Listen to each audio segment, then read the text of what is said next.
30 years ago, the deadly Waco siege began. Tuesday, we looked into David Koresh and his ties to East Texas and how he rose to power within the Branch Davidian cult.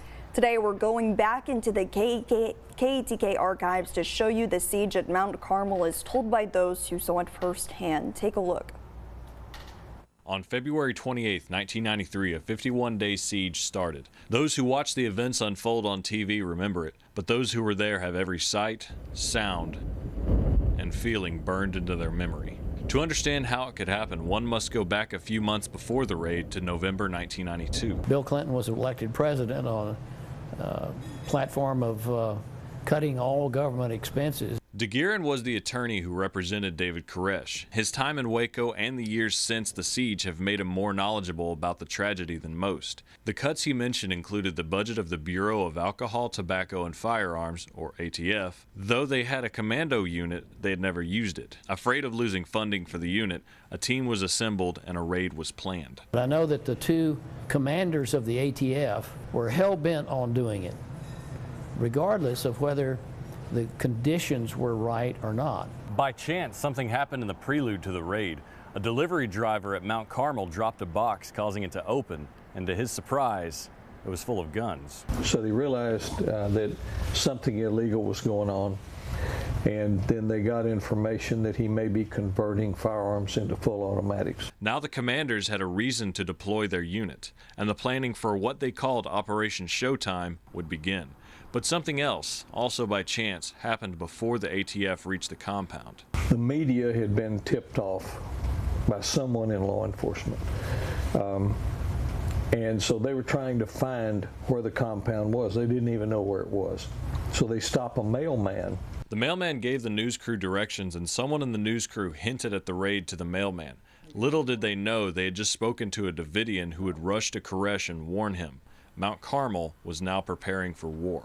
These people are waiting for a conflict between Babylon, which is the unbelieving world, and God's people, and they believe that they should defend their faith. The ATF had an undercover agent inside. He told his superiors that Koresh was ready and urged them to call off the raid, but his pleas were ignored. The battle was now minutes away. I fully believe that there was going to be a shootout no matter what.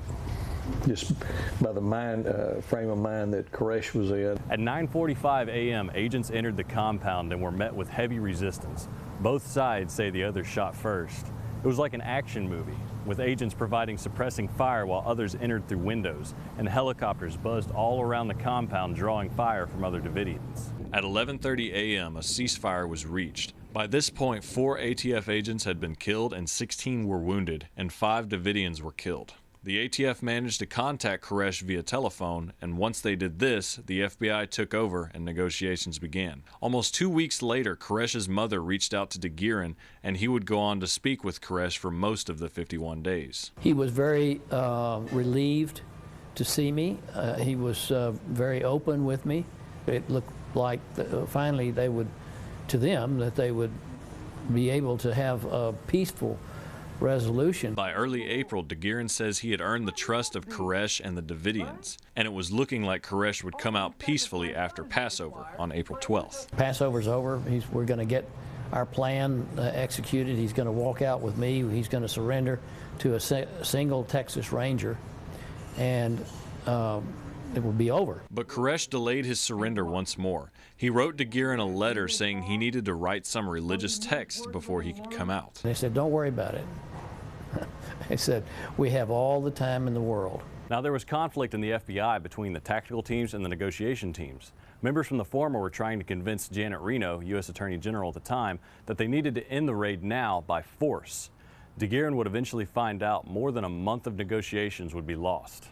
It's now April 19th, the last day of the siege. And I'll never forget the exact words. It was, "No, we don't need you anymore."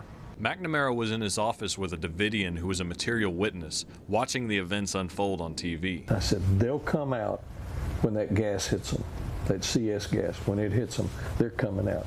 She said, not on your life. 1 hour after the gassing, the saddest moment of McNamara's now 50-year career. Once the fire started going, I told the lady that was in my office, I said, your daughter's still in there, isn't she? And she said, yes, and God, I wish I was in there with them. He asked the woman to leave the room, telling her she shouldn't watch her daughter die on TV.